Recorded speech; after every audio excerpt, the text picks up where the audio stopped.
পঢ়ি আছে MA শাহুৱেকে পাছ কৰিলে হায়াৰ ছেকেণ্ডাৰী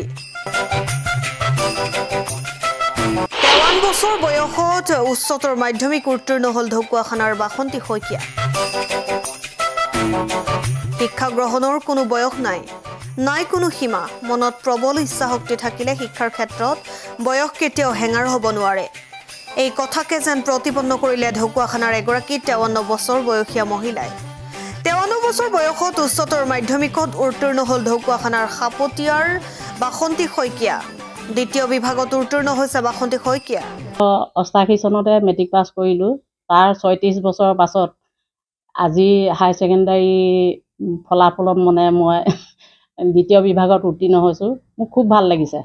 ঢকুৱাখানাৰ হাৰহি উচ্চতৰ মাধ্যমিক বিদ্যালয়ৰ পৰা দিছিল পৰীক্ষা মহিলাগৰাকীৰ সাফল্যত আনন্দিত পৰিয়ালৰ লগতে বিদ্যালয় কৰ্তৃপক্ষ উল্লেখনীয় যে বাসন্তী শইকীয়া খাপতিয়া অংগনবাড়ী কেন্দ্ৰৰ কৰ্মী ঘৰুৱা ব্যস্ততা আৰু চৰকাৰী দায়িত্বৰ মাজতো কৰি গৈছিল অধ্যয়ন উচ্চ শিক্ষাৰ গ্ৰহণৰ বাবেও সাজু হৈছে বাসন্তী শইকীয়া 1988 চনত মেট্ৰিক পৰীক্ষাত উত্তীৰ্ণ হোৱা মহিলাগৰাকীয়ে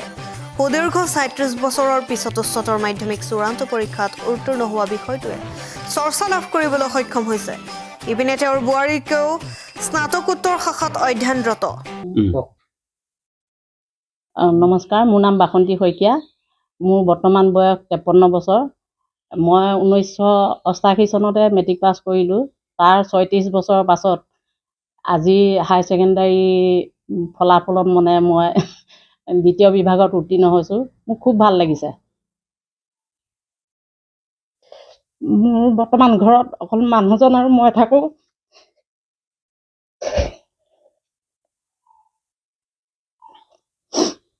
মোৰ ল'ৰা বোৱাৰী ঘৰত কোনো নাথাকে বোৱাৰী থাকে যোৰহাট যে ভিকলজত তাই MA পঢ়িছে ল'ৰাটো থাকে শিৱসাগৰত সি আৰ্মি কেম্পত আৰ্মি গাড়ী চলায় মোৰ ছোৱালী দুজনী বিয়া দিলোঁ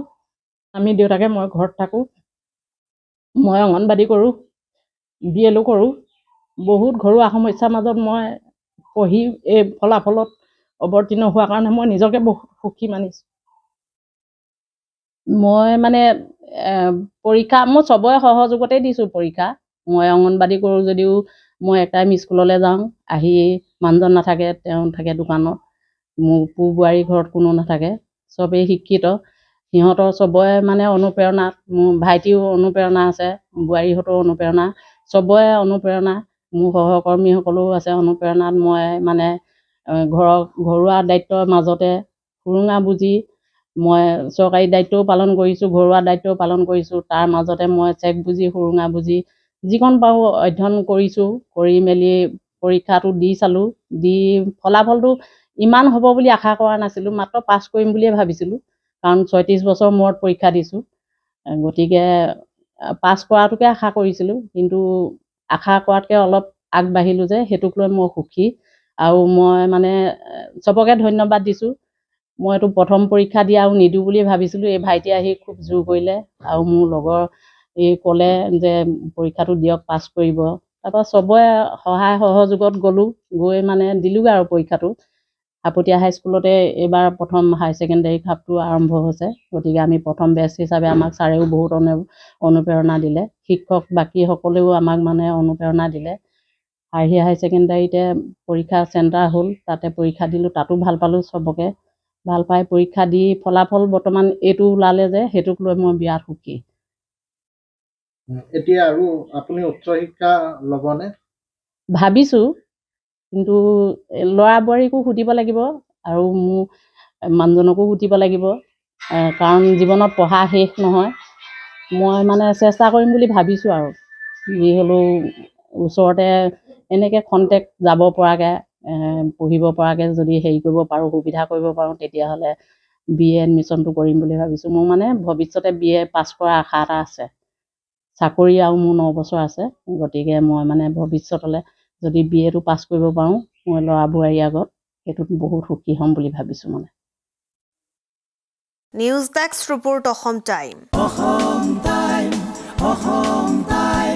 ৰাইজৰ কণ্ঠ অসম টাইম আপোনাৰ প্ৰিয় চহৰ নলবাৰীত নিজাববীয়াকৈ বসবাস কৰাৰ সপোন আছে নেকি চহৰৰ মাজমজিয়াত মাটি কিনি ঘৰ সাজি লোৱাৰ সমস্যাই দেখা দিছে নেকি? সেই সমস্যা এতিয়া আৰু নাই। চহৰৰ মাজমজিয়াত মাটি নিকিনাকৈ নিজে ঘৰ নসজোৱাকৈ এটা বিলাসী ঘৰৰ গৰাকী হ'ব পাৰিব আপুনি। নলবাৰীত প্ৰথমবাৰৰ বাবে সেই সুবিধা আহিছে। নলবাৰীত প্ৰথমটো ৰেৰাৰ দ্বাৰা অনুমোদিত আটকধুনীয়া এপাৰ্টমেণ্ট এতিয়া চহৰৰ গোপাল বজাৰত নিৰ্মাণ হৈ উঠিছে। আটকধুনীয়া আহল বহল এপাৰ্টমেণ্ট তীৰ্থদ্বীপ এনক্লেভ।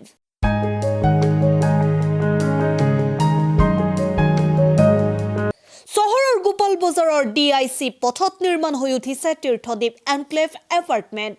2টা আৰু 3টা আটকধুনীয়া শুৱনি কোঠাযুক্ত সপোনৰ ঘৰ, যথোপযুক্ত গাড়ী পাৰ্কিঙৰ সুবিধা, নিৰিবিলি পৰিৱেশ, যাতায়াত আৰু যোগাযোগৰ উপযুক্ত সুবিধা। আপোনাৰ সপোনৰ ঘৰখনৰ বাবে ন্যূনতম হাৰত বুকিং চলি আছে। পলম নকৰি এতিয়াই যোগাযোগ কৰক 9706010636 আৰু 9954253864 নম্বৰত।